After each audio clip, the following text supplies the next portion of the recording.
Welcome to Sports Close-Up. Mike Furrell, Jim Berger. Jim, how's everything going? Not too bad, Mike. How are you? Good. Today's show, Cochranton boys volleyball District 10 champs, and wow, they had a run in the playoffs. They really did. It just goes to show you again the strength of volleyball in Crawford County. It seems every year there's 3 or 4 of our teams right there, and this year it was the Cardinals, and it'll be good to talk to them.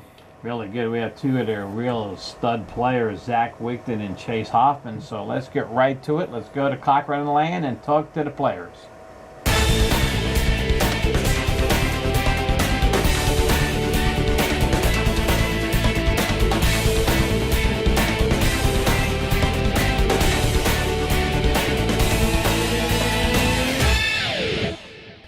Sports Close-Up here at Cochranton High School with Chance Hoffman, Coach Jackson of the Cochranton volleyball team, just coming off an incredible year.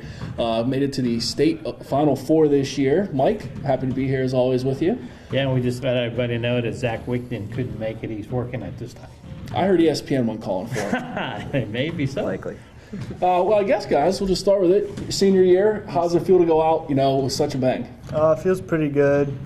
We weren't sure where we were going to start this season, but at the end of it, we felt pretty good as a team all together. And Coach, I know not really a veteran group, but a lot of guys have the experience. How did it feel for you to see this group and see what they were able to achieve this year? That was a phenomenal year, and in a district where it was a cutthroat match every night. When we played, you never knew what was going to happen. We knew from the get-go that we had to put some effort out in practice in the beginning. We implemented a new offense with the idea of coming out aggressive, and we took bumps in the beginning. The schedule was tough from the get-go as well a little bit, so that kind of hurt with the initiation of the season. But as time went on, we knew with where we were going to start and where we had the potential to end that it was going to go well. So it turned out good. Coach Jackson, we talked off air. This is your first year as the assistant coach for the varsity and head JV coach, and you've coached many years there at Cochranton at the elementary level. How long have you been coaching at the elementary level? Oh, I've been helping my dad since I was right out of college there. Is? So Dan Jackson, of course. Been an institution in Cochranton for volleyball for quite a few years, and we. Denny Patton in Meadville and Dan in Cochranton. You got it. It was, I believe, the group that graduated in 1996, if you remember Chad DuPont, some great athletes. That group was the first group that started a 6th grade program in the elementary school. I, of course, graduated in 99, 2000 time frame there. So it was about 2005, 2006. I've been helping my dad with the elementary program, boys and girls, and went from a 6th grade program with the boys to 6th grade for boys and girls. Then I went to 4th, 5th, and 6th for boys and girls. We entered in with a 3rd grade program for boys and girls a few years ago as well. So it makes a difference. It's amazing, and some people might not know this because we're in Edinburgh also now broadcasting, is the size of Cochranton is a small town. Sure. And the enrollment of Cochranton is even smaller than it was when I even coached a little bit here in the late 70s. I mean, even smaller enrollment. Right. Why is Cochranton, do you think, such a hotbed for volleyball, girls and boys? Well, I think it's been a culture. It's been a lot of individuals that have passion for the sport. My dad, he'll be the first to tell you, his senior year, he didn't win a match playing this sport, but he loved it to death. And granted, got some other people involved in the area that over time you see a lot of these parents of these kids now that were players historically, and going through the program, there's been some great success over the years, and that's generated continued interest, and it's just a culture. So. And what was the progression for you this year? Did it help you that you knew the young men when you came up here this year? You knew them as elementary players and they knew you? Oh, for sure. Yeah, that goes without saying. There certainly was a lot of growth that I was surprised about. That being said, having that knowledge base of who these kids were, they created an identity by choice in the earlier part of the season with what we're going to strive to do. And we said from the get-go that champions are, they don't become. And there's a difference there. I mean, everybody else we talked about in the end of the season can decide who the champion is, who the winners are based on the results, the tournament results and the scores, so on and so forth. But we decided to act and to play as champions early on. And there was a lot of growth. We threw it out there. To their credit, they took advantage of that philosophy and ran with it. And I saw some young men go a long ways, I think, in some different aspects this year. It was pretty exciting to watch. Chance, let's look at that. Beginning of the year, didn't start out as well as you guys wanted it to. You hear some noise out there. People are like disappointed. And I remember you guys came into Meadville, and Meadville was really hot at that time. And you guys started, I saw you started to put it together. I'm not going to say it was totally together yet, but you started, I could see something coming along, and then you got better every game and every match. Did you guys feel that also? Yeah, I feel like we started to realize what our potential could be, and we started getting everything working together and all the gears going in the same direction, so that way we were able to be the best team we could be. How did you guys not get so, well, maybe you did. Were you guys frustrated early on, beginning of the year? You guys started doubting some things? And when we lost a few of those early games, I feel like we had the mindset where we were the best, and then we lost a few, so we weren't so sure about ourselves. But throughout the season, we were able to overcome those difficulties and beat the rest of the teams out there. Got to ask Coach one question, and I'll turn it back over to you, Jim. Sometimes people say when you have some real good veterans, and you did this year, when they don't have success early on, actually helps them tune back into what you guys are teaching them. Did you find that to be true? Yeah, for sure. And it's interesting, with the phrase that kind of coordinates that we used a lot this year was fundamental, not fancy. And when you got veterans that know how to play this sport, you can do some fancy things on the court and generate some emotion, as emotional as this sport can be. Sure. And at the same time, they again responded well, I think, with that mentality of starting with a freshman setter who just again did, I thought, really, really well, spectacular job this year. Which is very hard for sure a veteran team to have a freshman setter, because if you don't have a good set, your quarterback. That's right. Yeah. Yep, coordinates the show, and with, again, a lot quicker of an offense that we tried to create. We knew up front that we were going to take those bumps and bruises and that there might be some failure in the beginning. And you look, I'm sure you've seen this, you've witnessed this many times, when you consider the young athlete, it is hard to fail. Right. And it's hard to generate a level of competitiveness, and even to the point that you create potential for failure yourself. It's easy to serve a ball over the net. It's hard to serve it aggressively over the net that makes it harder to pass. In the championship game, the district championship game, there are 3 or 4 times I can remember this young gentleman, one of the other senior leaders on our team, Zach Wigton, in a ball that was out of transition. We were out of system offensively, and these guys jumped and hit the ball hard. They put an aggressive contact on the ball and just didn't get it over the net. And I remember thinking 3 or 4 of those times, in those circumstances, there was a failure that occurred. The ball went 6 feet out of bounds, the ball went into the net. I'm sure you remember those circumstances. And I remember thinking myself, getting caught in that emotion, thinking, why didn't you just get the ball over the net? But then I think back in that championship game, and how many times, there were probably 7, 8, maybe 9 plays, I thought, wow, out of system play, third ball contact, are we just going to get the ball? They jump, they rip the ball, and they hit for a kill. And I thought, how did they do that? Being able, that takes a maturity in a young athlete to be able to handle failure and to strive to create that extra potential. We knew in a competitive district this year, it was going to take that from the beginning. You take your bumps in the beginning, doing that aggressively, but in the end, more you practice that failure over and over and over again, it's not a failure. You can't be afraid to fail. You got it. Right. Big progress that year with these guys. Well, Coach talked about the feeder program and the tradition here in Cochranton. What got you interested in playing volleyball, and how long have you been playing? I started my 8th grade year here at high school. I actually didn't play in elementary school, but actually the other captain, Zach, asked me if I wanted to play since I wasn't playing baseball any longer. So I decided to try it and fell in love with the game. I'm sure you made the right decision, it sounds like. And Mike mentioned that Meadville match. It was a very intense one. That was a fun one. And also another one we saw in Armstrong was the Sagertown match. Longtime rivals, they're always up on top as well. How was that one for you? That had to be a heck of a feeling. That was nice. We came out strong, played them the best we could, and they were shocked, I think, by the way we played against them. Yeah. Mike, you did that game, I believe. No, I did that Meadville one. Oh, the Meadville one, yes. Juan did the rest of them. Yes. And did very well with those. Got to ask you this, guys. The season's already going into districts, and now I think Fort LaBeouf's the favorite. Did you guys just feel like, no, we're going to do this? Fort LaBeouf may be the favorite, but we're going to take districts. How did the team feel among yourselves, without the coaches? How did you guys feel? Did you guys just feel like we're the best team? Personally, I felt like they didn't stand a chance against us, and as a team, if we put it all together, we were way better off than they were. Let me ask you this too, because Coach talked about your freshman setter. How did you guys make that person feel comfortable? Because that's a tough thing for a young person to get into a team that's supposed to do well, has a lot of, quote, stars on the team. And here comes this young man into the situation, and no matter what people say, the kid's nervous. You know, that kid is very nervous because he doesn't want to upset you or the other guys. How did you guys get him to calm down? Honestly, I think he did pretty well to start off anyway, and then when we could tell he was nervous or anything, we just gave him a little smack on the back or something, tell him to keep it up and keep being aggressive, and he seemed to be pretty fine with that.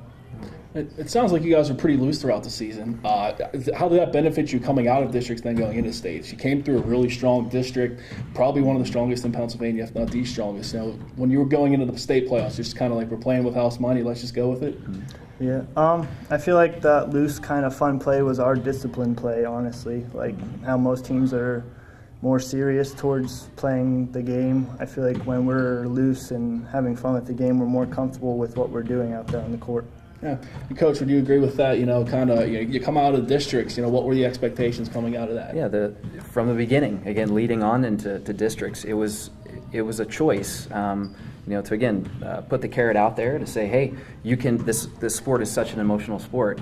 You can react emotionally, or you can choose correct emotion in the circumstance. And again, I saw a lot of maturity in seeing some young athletes take advantage of in hard times in certain circumstances where backs are against the wall. The Sagertown match was that third game we took to 36-34, ended up winning that match. Backs were against the wall. I remember a couple significant blocks by a couple senior leaders during those rallies where it was 1 to 2 points from 25 to 36. And you look at that and pretty impressive, I think, to see what again, back against the wall, what choice these guys were able to make to generate positive emotion when it might not have been the general reaction or the feeling that you wanted to have. And again, there's some maturity there. So Said something early on, Coach. You said you guys put in a new offense. 2 questions about that. Why and how did it work? Who's watching here today? I don't want to give away secrets. Well, that's okay, but why no. did you change this year? Because what you had coming back? Well, to be honest with you, what we had new to start. There was a younger setter that we'd worked with for quite a few years and knew that there was a potential there to run a fast offense. If you watch a lot of high school volleyball, I have a lot of videotapes that my dad had from the 1980s and the 1990s. You can pass the ball from a serve right onto the setter's head, but when the ball goes 30 or 40 feet into the air onto the setter's head, and that setter then sets the ball 30 feet to the outside, it creates a different potential for a block. Now in a rally score match, nowadays the block has become your first weapon of offense. No question. And a huge aspect of the game, running a quick offense. Not only everybody talks about the low set, well, it takes a little more discipline to pass the ball low to start that quick offense. A 6 to 8 foot height pass, we talked about the 4 pass, and also creating generated options in our hitting rotations. We didn't want, with the setter even in the front row, we didn't want 2 hitting options, we wanted 4. And the setter in the back row, again, we still wanted 4 options with hitters. Out of the back row attack, Chance Hoffman did a tremendous job. When we were out of system, again, we were able to put the set where it needed to go to get an aggressive back row attack with a quicker set. So you guys must have really worked on passing, because if you don't pass well, your set's not going to happen. Yep, it'll make or break you. Right, so you got it. You took a lot of time working on Yep. that. And how about receiving a real good serve? You guys spend a lot of, because there's a lot of good serves out there in your region. Rockets. You got it. Rockets, so you guys spend a lot of time. You got it. Dealing with that jump serve, not an easy thing to do. Again, hence the process in practice. We would on purpose run out of system offense where the set's coming from 30 feet off the net, and can you put a ball at the 10-foot line for an aggressive back row attack in that circumstance? We practice that many times, even in warm-ups. We don't stand there and toss the ball to the hitters so that they can go up and hit the ball. We'll start with a difficult set coming from 30 feet off the net and try to transition into a quick offense that way. And not an easy thing to do. These guys rose to the occasion. So. And you mentioned about not having just 1 or 2 options to hit, having all 4. That's got to be tough for a setter as well, because I'm sure back of their mind they have the 1 person or 2 people they know they're going to go to, they know they can go to every time. Do you think, especially for a young setter that you guys had, was it tough for him to break that, or was he pretty comfortable right away seeing the hitters he had around him and saying, okay, I've got a lot of options here? Because of those hitters, it became a comfort level of his, I think, early on. We had a lot of availability to space the offense out. And again, that's fast offense, in consideration or not. You key on a couple good players and a good offensive team, good defensive team. Cambridge and the ability, Fort LaBeouf for as good of a blocking team as they had as well. You have one or two options, you're going to tend to take your hits here and there. But when you've got a few options other than that one or two player, and again, he was a lot of time we talk about holding the block. We talk about Chance Hoffman that another team might key on defensively with a strong block, and him holding that block and not getting the kill so that somebody else did that's a sacrifice worth taking, and we took advantage of that this year. So Chance, what feels better, the big emphatic kill or the big solo block? Definitely. Well, the solo block's pretty sweet, but I like to kill the ball pretty good. Yeah. Well, what your coaches telling me, your coaching staff then worked on, you guys really didn't care who had more kills. Yeah. Once you get the W, right? Yeah. That was the main thing, getting the W. The stats, those are fine, but we want the W. Yep. And that's not always true of some teams, because some guys always concerned about their stats. How many kills I got? How many blocks did I get? Let's just worry about the W. Now, you had a freshman setter. So what I'm thinking is, you coaches now saw this kid in 7th grade and 8th grade and said, we might have something special coming up here. We saw that kid when he was about 3 or 4 years old. Wow. So my son Alex. So Yeah. all in I all, kind of knew who it was. Yeah. So all in all, it's a matter of a lot of balloons in the living room. That's why. That's the thing you said. Hey, because my daughter just had her daughter. I was just in Florida this weekend practicing setting with a balloon. There you go. I remember we the tissue box, on the couch. Can you set the tissue box? It started a long time ago. So it was before 7th grade. We knew the kid had some potential, and we ran with it. Then, how does he not have pressure on him? Not only is he a freshman setter, Jim, but his dad's one of the coaches. The coach's son, I know. Because No, our don't. people are, but it's got to happen where some people in the stands are saying, maybe not aloud, but they're saying, he's playing because dad's one of the coaches. And he's the Jackson. Well, I'd say looking how well they did. No, I'm not probably saying didn't take that. them too long to I say. know that happens. Right. Sure. It does. And what do you tell your son? Well, Just don't worry about the noise. Just Yeah, basically, I told him what we as a coaching staff told the rest of the team. Okay. Expectation can destroy if it's external. External expectation, whether it's coming from a coach, whether it's coming from the fans, again, they'll decide what they decide relevant to what happens. They can look at the scores, so on and so forth. But early on, we decided to play with freedom, to not play with the monkey of expectation on our backs. Nice. And that can destroy a young athlete. And I've seen it over and over and over again. And when you can learn to play with that freedom, it works. It works well. And we told Alex, going in, he had nothing more than an opportunity to do something special with this group of guys. And we didn't expect a win every night. We didn't expect every tournament win. We didn't even expect them to win every volley by all means.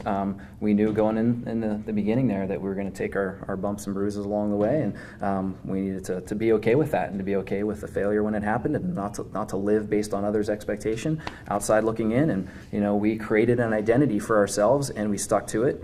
Players bought into it, and it worked. Well, I know for years when Cochranton teams have done well like yours and they start moving on, the town, the whole town starts going.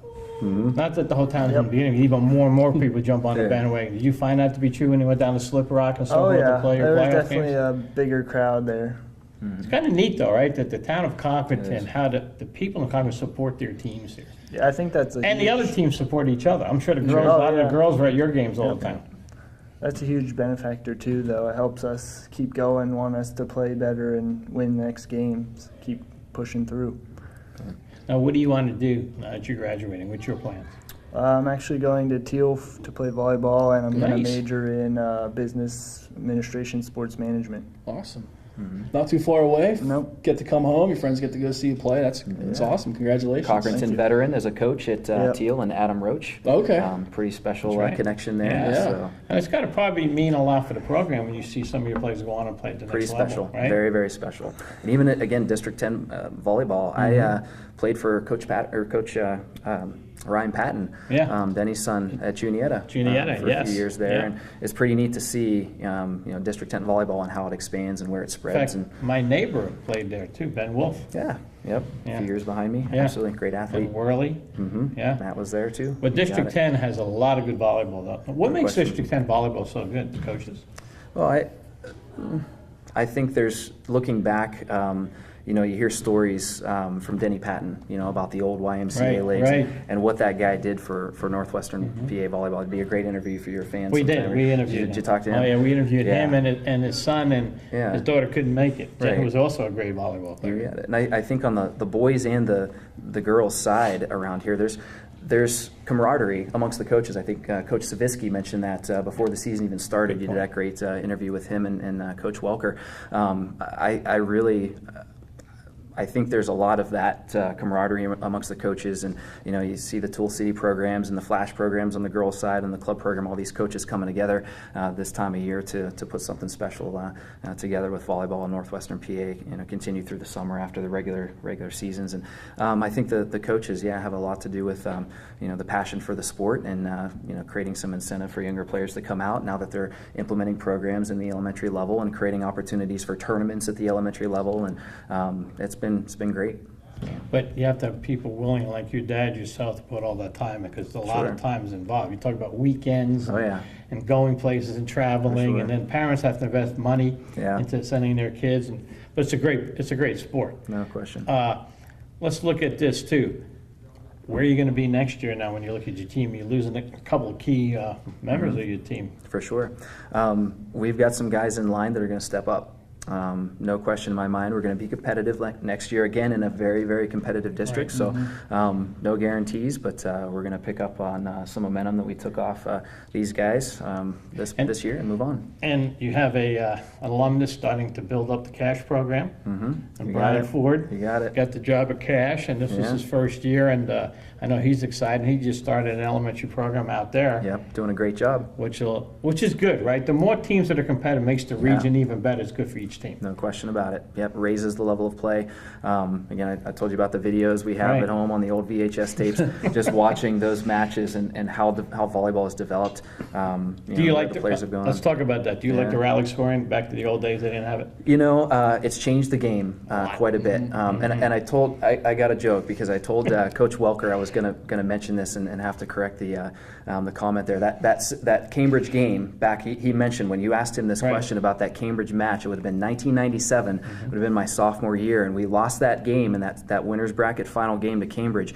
He said it was 14-1. I was joking with him at the Sagertown Armory. It was 14-4 from my recollection. So, Coach Welker, if you're watching out there, I'm getting you back right now on that score. But anyway, it was, again, you had those types of games that, again, it was hard to come back from a deficit, even of 6 to 8 points. And now you look at the rally scoring, and again, what 3 or 4 points might have been in a side-out scoring game is a little more demanding now as maybe a 7 or 8 point deficit in comparison. So it changes the way that the jump serve has had impact. It changes the blocking. Yeah. And I think serving impacts a lot more, because how many times you see you're starting to have momentum and you serve it in the net and Yeah. you give a point away, and all of a sudden got the it. team gets a point and they go on a little bit of a run. So got it.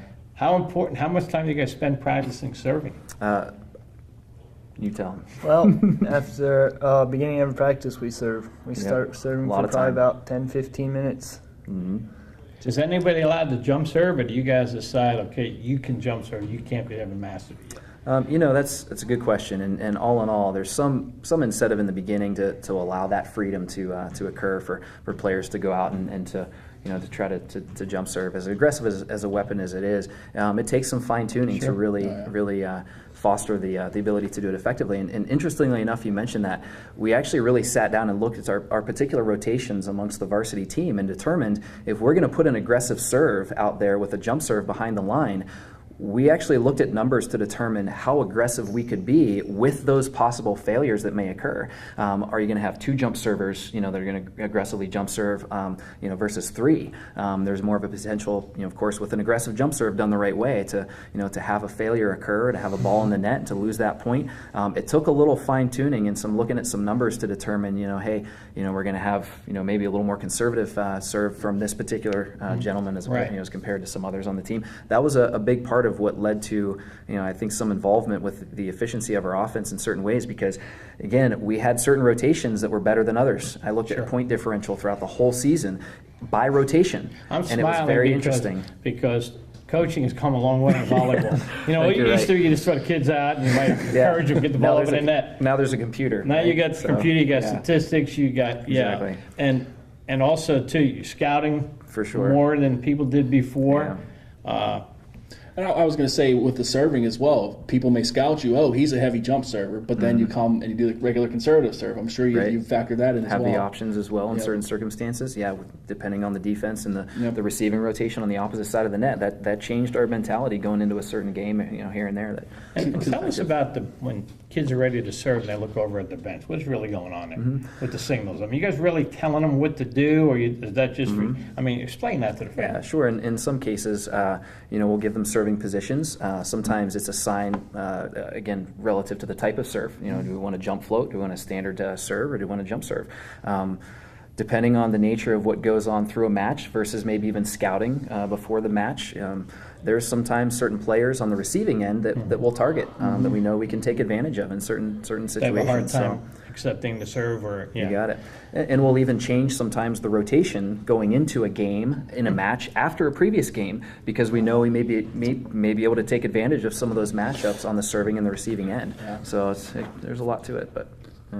Because I've seen as many, lollipops fall for aces or errors as I have the jump serves too. So that's always interested me how you guys figure out when to do that, who to do that. Okay. Yeah. Back to your young setter. You talk about leeway.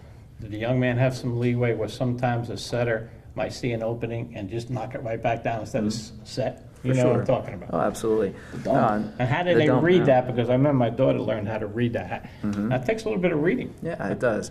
You got to have eyes to be able to manage that. You got to know who's on the opposite side of the net, and in certain circumstances, the kid did a pretty good job on his own account. I can't take any credit all in all for a lot of what that kid was able to do this year. And it takes a little bit of an effort to be able to get above the net to be able to effectively dump the ball, not to up and over the net, but to aggressively put the ball down where it needs to go. And what was pretty interesting is that a lot of times when those blocks are there, he was still able to oftentimes transition into putting the ball over the net, as young as he is, and maybe as less tough, let's say, as compared to some of those other kids that were upperclassmen on the other side of the net. Those jousted balls that would sometimes potentially go either way, he would manage pretty well. It was pretty impressive. But yeah, a lot of leeway on that end of things. Every now and then, if we saw the opening, middle of the court's open, hey Alex, when you get a chance in transition, you don't typically want to do that off the serve, most cases. So you're right. It is a reactionary in the moment type of a circumstance, and it takes some skill to do that. So. Now you're playing at Teal. Must be excited about that. Yes. Same position you're going to be playing at college, or have they talked to you about that? They've talked to me and said I'm most likely playing weak side or right side. So you like that? Yeah, I'll take it. Yeah. Starting out as a freshman, it's pretty nice. So still get to pound it. Yeah. And I'll say this: everybody oftentimes calls that right side the weak side, but if you think about the most effective offense in the college game, as quick as most offenses are, is the block. And what's coming on the other side of the net when you're on the weak side? The strong side hitter. Right. And it takes a pretty important player at that position to put up a strong block. And college coaches are looking at that. That's a strong side block, we'll call it. Weak side hitter, yes, but it's the strong side block. Now, Chance, you said earlier on that you didn't start playing until 8th grade? Yes. So you must have made a lot of advancement quickly. His games since 8th grade. You must have really did you play in the summer as you? Not my 8th grade year, but from there on, I played Tool City Volleyball JOs throughout the summer. Did that help you? Yeah, I think it did. There's a lot of different experience out there, new teams, different ways they play. you get all the looks at all the possibilities out there, so it definitely helps. I've always been a believer, the more you put yourself in situations, it makes you a better athlete. You agree with that, Coach? Oh, the more absolutely. you play and different personnel you play against? Yep. Now, do you have your kids playing JOs right now? The kids that are coming back, are they playing JOs? Yep, there are our JO players right there. They just started practice within the past week or so. And they've got some, again, the camaraderie amongst District 10 coaches between Herring and Justin Johnson out there and Bancroft. Of course, Nick's out there helping out too. And some great coaches that are involved with practices already rolling into the summer to get ready for JOs coming up here early July. So it's going to be pretty exciting.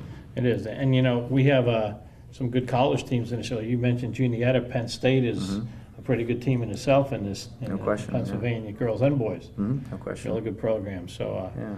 you know, and volleyball is unbelievable good sport. But it's amazing to me how Northwest Pennsylvania is a hotbed. It really is. Boys and girls And every you, year. and you go and you travel in the state, and you mentioned volleyball, and you mentioned the coaches in Northwest Pennsylvania. People know.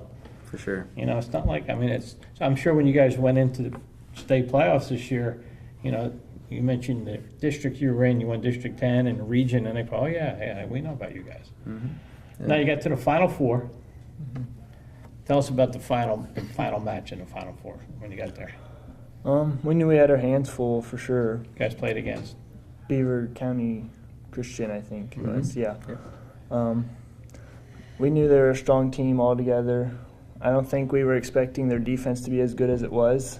It seemed like to me anyway, every time, wherever we put the ball, they had somebody there bringing it back up so they could get another attack at offense. And I feel like we were prepared for that, but we still weren't expecting it to last the whole game. So it made the match harder. It's kind of frustrating when they get to every ball, isn't it? No matter what anybody's telling you, it's frustrating. Oh, yeah. They're like, come on already, miss a couple. For sure. Yeah. Yeah. Good team, very well coached, and How did they do when they went on? Did they go all the way, or? you know, they of course ended up in the state finals against Northeastern. Always great programs coming out of that school there. So I got a little chance to watch some televised coverage of that match, and they held their own. They of course lost in the finals there to Northeastern, and it was Northeast. I think I'm saying that wrong, but they held their own. They were a great team, all in all. Like Chance said there, on the defensive side of things, probably the best strategic defensive system that I had seen, or that we were certainly up against ourselves through the course of the year. They studied us, I think, pretty well, knew what the tendencies were. You know, we knew with a quicker offense, a lot of times the shot down the line is open. Sure. And they brought that middle back defense all the way over and covered that position, and that made some difference for their team to gain some advantage there. And again, very scrappy, but yet turned a scrappy defense into a transition offense that put an aggressive ball over the net, and that's hard to play against. It was a good team. Exactly, especially when they probably were the first team to make that adjustment and got to the ball you guys weren't used to them getting to, made their offense so much quicker. You guys weren't really ready for the ball coming back all the time. So what happened? You guys lose. I'm sure you're disappointed. What do you guys tell them, Coach? Yeah. Well, all in all, right from the district's semifinal match, I think that we had against Sagertown High School, tough match going in there, and the way that these guys played right from the get-go in that particular match, I said district championship coming up, win or lose against Cambridge there. I would have been fine had the season ended after that Sagertown match. We played that well. I think that game we hit 390 as a team. As a team, we hit 390 hitting percentage. Unbelievable for a high school team. Had the season ended there, I would have been elated. Everything else, we told the kids, hey, for sure, monkeys off the back, icing on the cake from here on out. Again, at that point, we knew that there were two bids. You know, we had a bid to move on to states. That was pretty big for District 10 this year. So, you know, coming out off that match, you know, I think there was some leeway just to kind of relax a little bit and play with, again, some continued freedom, and it was good. I want to touch on that for a second. You brought up something that's really bothered me for a while. Yeah. District 10 should have two bids every year. Yeah. I mean, it's the Sure. top district, and it's like they play games with it. One year you have two, one year you have one. Do you know, like, before the year starts, when do you find out how many bids? I think in talking to Coach Custard, he had a little bit more of an involvement back and forth determining how that decision was made. And I think it was the first week or week and a half. We'd also talked to Coach Justin Johnson there with Sagertown, and he gave us some idea that that's what they were leaning to do. And we kind of verified there within that first couple weeks of the season that was going to happen. And you know, it is what it is. It's a conversation every year. It has been for a while. Basketball, volleyball. Right. I remember a few years ago, our Cochranton girls went into the semifinal game. In the quarterfinals, they were the only public school left. Yeah. Them and 7 other private schools. It is what it is. And you know, we've talked about this. You know, to some degree, even with some of the younger players, that hey, you know, with that being the case, there's always going to be another team out there that's going to maybe have some potential to provide some resistance through the course of playing through the district playoffs. Of course, you know, being competitive that way, I think only prepares us for handling what comes afterwards at the state level if we can get that far. Not only with volleyball, but certainly in basketball as well. You know, teams are going to be out there. Yeah, and you talk about public and private, and that's been a bugaboo of mine for many years. You look at Meadville boys basketball. I mean, they were probably the best public school team. You got it. But they lost to a private school team. Same with you guys. You know, and you go against teams that can recruit, and the public schools have a little boundary. Sure. It is a difference when anybody tells you, but again, just how great volleyball is in this town is a tribute to you and other coaches, really is, and to your dad and other people that spent hours with the young people. And then I think the young kids go and watch you guys, and they see you guys do well, and they say, I want to be on that team someday. Builds a program. Yeah. You got it. Success breeds success. So. Do you guys ever talk to young kids about sports or anything? Well, actually, I have a little brother. He was at every practice almost this year with some of his friends, and they always came and watched the games and stuff. Now, how old are they, or what grade are they? They're 6th grade going into 7th grade. So they're playing a little volleyball already? Yep. Nice. So we'll be talking to them in a couple years. So it is a family thing here. For sure, it is. You mentioned Brian Ford, coaching now. I remember when I was 5, 6 years old, walking in the gym and being there with my dad, because I was there all the time. It's what I did when I was younger, and some of those guys, again, I remember playing back in the day. It's a family, it's a culture, and it's been a pretty neat experience. So. Well, Coach, congratulations on a great year. Thanks for giving us a chance. Thank you. Good luck at Teal. Good luck with everything. Thank you. Good luck at Teal, buddy. Thank you. Congratulations on a great year. Thank you. Thanks. Cochranton Volleyball here on Sports Close-Up.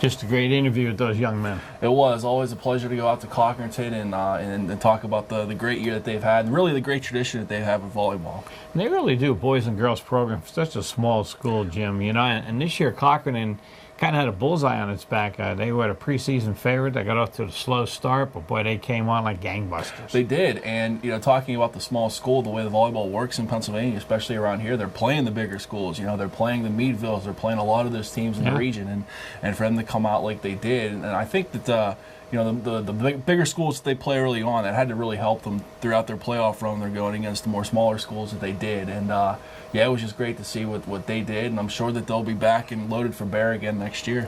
And you know, hopefully we're in the process of putting another show on, and we'll be taking another journey down to Cochranton later on, and maybe checking out their new press box and some of the improvements they made, and hopefully we can get out their new football coach on. I'd look forward to that for sure. Yeah. I'd be all for it. Now, I know you're excited. Jim's really beaming his Penguins second time back-to-back. Back-to-back. Which is hard to do in the NHL. I think it was a lot harder this year than it was for him last year. But, you know, talking about Fleury and the Las Vegas expansion, I don't even really want to think about that right now. Yeah. He's gone. Yeah, it's a shame, but... You can't wait to play blackjack down there. I think that it was good to savor this one. You know, that's the core of the teams together. Wow. You don't know who they're going to lose, the free agency and everything this year, but... I don't think anybody has won 3 in a row, have they, in the NHL? It's been a long time, since the 80s. The early 80s, I believe it was the Islanders. Oh, when they had the powerhouse teams with Bossy and Trottier, yeah. But no, it was a great run. There's some long nights. Nashville was certainly a worthy adversary. I thought the team they beat before Nashville gave them the most trouble in the playoffs. I would agree with that. Ottawa, and I think that's a team to keep an eye on in the East. And it all started with the goalie. I was reading something, Anderson was probably the least heralded goalie that they played in the entire playoffs, and he stonewalled him the whole time. It was that lucky goal he did by it Chris to the Kunitz Rangers, in too. overtime. He stonewalled the Rangers. And it just shows you in the playoffs, how important a goalie is. A goalie can really steal a game. Yes. They can really steal a series. So I think Ottawa's a team to keep an eye on next year. I really do. Yeah. Nashville, I'm not sure. I think they had their run this year. I think they'll be competitive, but the West, there's so many good teams out there. Chicago will come back strong, I'm sure. Detroit is in the midst of rebuilding. Those teams out west, LA, Anaheim, San Jose. Right. Yep, certainly. So, but East, I look at Ottawa being strong, and we'll see with the expansion, because the Penguins are always going to be there when you have Crosby, the best player in the game. Yeah, he is. He had a heck of a year. He won the World Cup. He won the NHL. He won the Stanley Cup. 2 Stanley Cups in a calendar year. So I think his legacy goes. I think we can say it's safe that he's probably the best player in the league. Well, he makes everybody better on his team. He does. So look at guys like Jake Gensel. Never heard of him, and he's leading the league in scoring in the playoffs. Connor Sheary, Brian Rust. I actually was talking to Jamie Plunkett about that, our old friend, and he said if he was on the line with Crosby, he could probably score 10 goals. So I agree. The person I thought that didn't have a great playoff for them really was Malkin. He was okay, flashes, but he wasn't. He had flashes. He had flashes, but he wasn't great. No.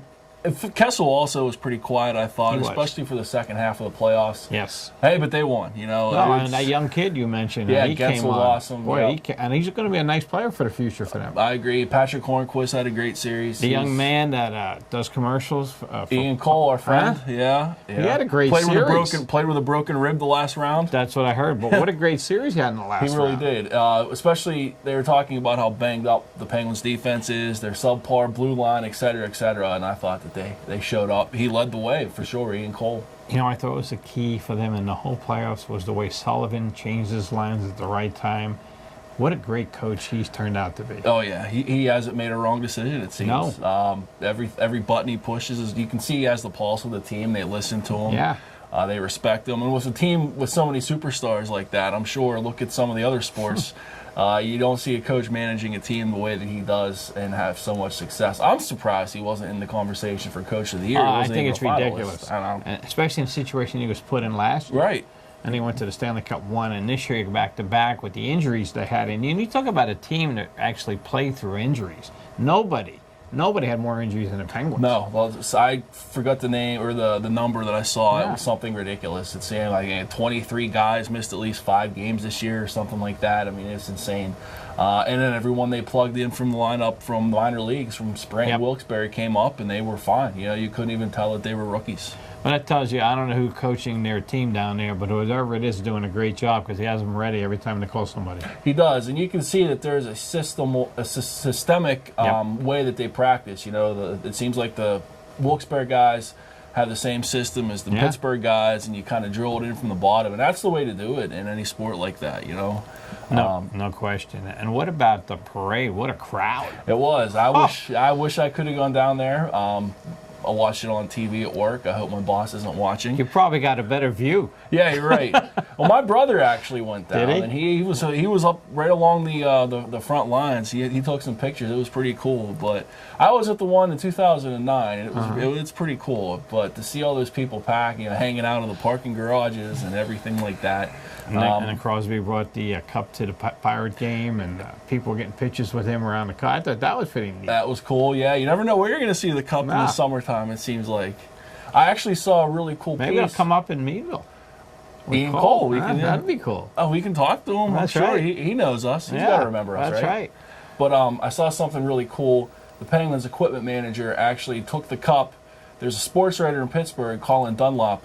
His daughter is terminally ill, and they surprised her with the cup at their house, too. So that was a pretty cool thing to see. Wow. That's a really class thing to do right there. And I think that speaks about the organization itself. The Penguins, hate them if you will, but you really can't say too many bad things about them. Well, you got, watching the playoffs, and especially the finals, and seeing Lemieux getting so excited. He's still so much part of the Penguins. He is. It's great. He's my athletics hero, and it's great to see that. You know, you can see how venerable and respected he is as well. So as a player and as a part owner, how many cups does he have? Five now, I believe. Yeah, his name's Wow. on the cup more than Gretzky has. Yeah. So I won't complain about that. But yeah, he was my favorite player, and it's great to see. And every button he pushes seems to be the right one too. You know, we talk about the coaching staff, but it goes all the way up top, and they're doing a pretty good job. You know, you mentioned Gretzky, which reminds me the team I left out that's coming on in the West is Edmonton. With Connor McDavid. Yeah. And they're going to get better and better. And they had a nice little run this year. Yeah, they honestly could have beaten the Predators, Right. I thought. That was a really entertaining series, but yeah. And boy, I was hoping for that. Crosby, McDavid, you know, yeah. the young, I think we'll see the that. future. Yeah, I agree. I think we'll see that at some point. And they're very similar players, too, Yeah. you know. Ever since McDavid was in Erie, even before that, you know, he's the, and you can see he's living up to the hype of being the next big one. See, one of the outdoor games is going to be at Citi Field in New York, where the Mets play. Is going to Rangers. I forgot who they're playing against, but they're going to be playing the game in Citi Field, one of the outdoor games. That's interesting. Yeah, so- that's pretty cool. And I like those outdoor games. They're pretty neat. I do too. It was a great thing the NHL started. I agree. Ever since that one the Penguins had in Buffalo when it was snowing. One had one in Heinz Field too. They had two in Heinz Field. Heinz Field? Yeah. Those are always fun to watch. They're talking about it. I see the Penguins are going to play a preseason game at Penn State this year. Wow. But I heard that that they're new facility they have. Right. And I heard that they were talking about trying to get an outdoor game out there. Penguins Flyers possibly That'd in the be middle of the cool. state. That would be pretty cool, but It'll be cold. yeah, it will. Yeah. But that pretty much is equidistance from Philadelphia to Pittsburgh. right. So that would be a cool thing to see if they could get it worked out. All right, let's go to the NBA. I know a lot of people around here are not happy with the way the Cavaliers played. Not only did they lose, but they got dominated in that series, except for one game. Yeah, they did. I mean, the Warriors are just a machine. You know, ever since they signed Durant, it was. And what were people thinking? Saying Cavaliers were going to beat them when they had Durant come. Right. The whole time I said, there's no way. Durant wasn't there last year. What a player he is. He is, yeah. I mean, he's probably. I don't know if I should say this, but he's a better player than Curry, I would say for sure. Oh yeah, no on question. That team, No but, question. I saw something funny I was reading. I might have been like The Onion or one of those satire websites. Like Durant proves all the haters wrong by taking 74-win team to the World Championships. But hey, if they had a spot for him, you know, they figured a way to get him on that team with the salary cap, and they got to be the team to beat again next year. Well, look how good they were. They went from the head coach to the assistant coach, Brown, and Right. then Kerr comes back for the last 5 games. They didn't miss a beat with whoever was coaching. No, I was going to say Kerr he missed. I know he missed at least the second and third rounds. Yeah, the he entire didn't time. come back until the last 5 games Right. of the Right. finals. So, you know, LeBron, I still think LeBron's one of the best in the game. A lot Oh, of yeah. people would say that he choked in some of those games. Give me a break. He averaged a triple-double. Who was helping him in those Right, games? you're exactly right. You have Love taking airballing 3-pointers. You have, you know, all the turnovers. No, I just think that I can't see him coming back.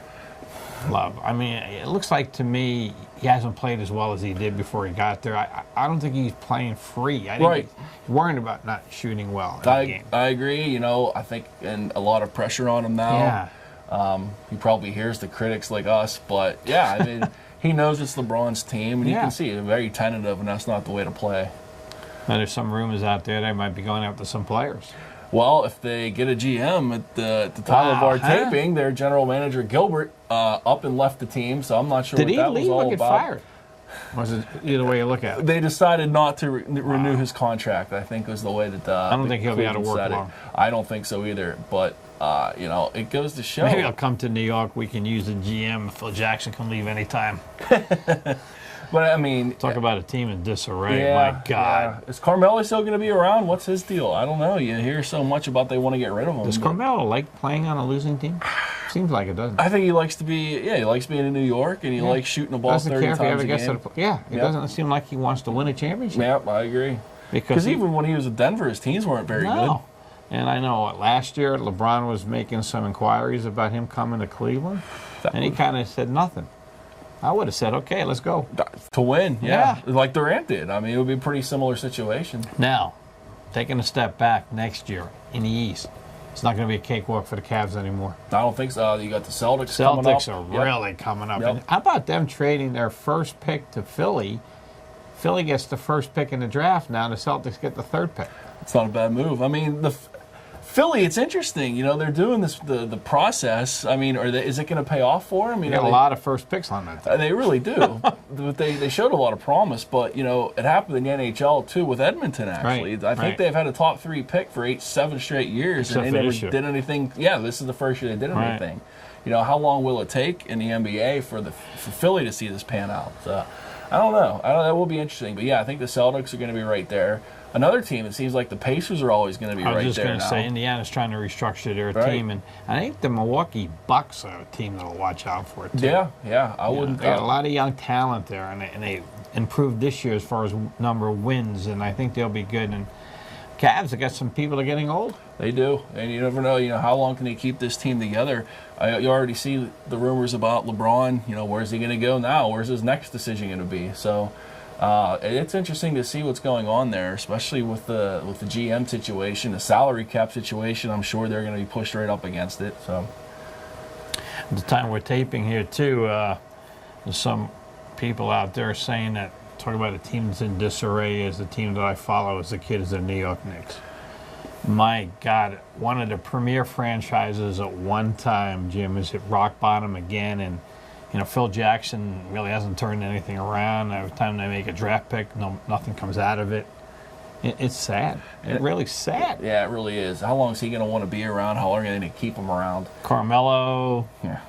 You know, like you said off screen, we talked about him, Jim. You said he probably likes shooting 30 times a game. Yeah. They don't win. Yeah. How can you not like winning? If a player his stature, why shouldn't he demand a trade to a winner? Well, yeah, and now the teams see this. Do they going to want him? You know, do they want a guy that is content with losing 50 games a year and just as long as he scores his 25 points a game? You know, Yeah. What kind of I couldn't see a team like the Spurs taking a chance on him, the Warriors, you know, any of those legit, you know, long-time franchises. Maybe I the don't know. Lakers. Yeah. Maybe. And that would make sense. That seems to be his kind of deal, go from big city to big city. And, you know, they're not very good right now, so. Yeah, it's a struggle there.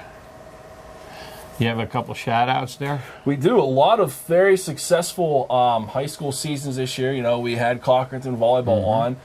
Would be remiss if we didn't talk about Sagertown Baseball going far in the state playoffs. As always, that machine just keeps rolling. You know, there's a team that didn't capture their D10 title. Didn't matter. They still got in, and boy, they had a great run. A tribute to them and their new coach. New coach. They really, Coach Potts, I believe. Yeah. They had a great year. As like I said, as always, they started slow, I saw. But, once they hit their stride, they're always another team that's always going to be there. Tradition of baseball. It really for is. a small community. And they had a tough year, too, because it was hard to get to their games because the bridge was out, 2 roundabouts being put in. That's right. But, you know, still the following was there.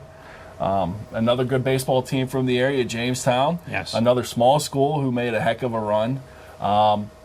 Big shout out to them too. Because that's one of the smaller schools around. it really is. A tremendous run that Jamestown had. The Muskies? The Muskies, yep. Yeah, I like that nickname. I do Muskies. too. I do too. And then softball, of course, Titusville, Meadville, both district Boy, the champions. Rockets had a great season in softball. And they have a nice program down there in softball. They're always there, too. They are. Oh, They yeah. really They're are. always going to be there. You know, Meadville kind of walked into the D10 championship, but that's a program that could be on the rise. I agree. And I think it's one of those things where you see how strong all the other programs around here are. You know, why can't Meadville do it as well? You know, they have the area, they have the talent, they have the pedigree, so that was good to see them. It'll be interesting to see now with the regions and everything. Like you said, they kind of walked into the district championship, but I think that now that they have this taste of what it takes, I believe they have a lot of players coming back next year, so we should be exciting for them. And, you know, I would be, don't want to not announce this, but Sports Close-Up, we have a Sports Close-Up special that'll be on whenever. It's featuring Journey Brown and his journey, and we have talked to him. We talked to his coaches. We talked to other people in the area about him. So I know that Professor Crest was excited to be. The professor was here. Yes, he was. We have highlights about Journey. So you have a chance to watch it, it'll be on down the road, and tune into it because it's really well put together by Jeff Corey and Kevin Toppin, who do a great job for us all the time. A highlight from Journey Brown, that could probably take all afternoon to watch all his highlights, but that will be exciting. And Meadville track and field, again, he led the way. Fastest time in the history of the state of Pennsylvania in the 100. So he broke the record of a man that actually won Olympic gold. Montgomery, yeah, pretty cool. Yeah, and I think that if football, he could be just as successful in the big stage in track and field as he is in football. I know football is his calling, and Penn State's lucky to have him, but I think he could probably suit up in the track and field team and win a Big Ten title as well. It'll be interesting to see what happens. Yes, we're all rooting for him for sure. No doubt about that. Got anything else? The Pirates stink. No, you just said they're 4 games out. Well, they're 4 at games the time out. We're taping. Well, at the time we were taping, they could. When this airs, it could be 10 games out. But Clint Hurdle. I'm not a big Pirate fan, but I do watch them. He's kind of frustrating me because he changes his second base shortstop combination all the time.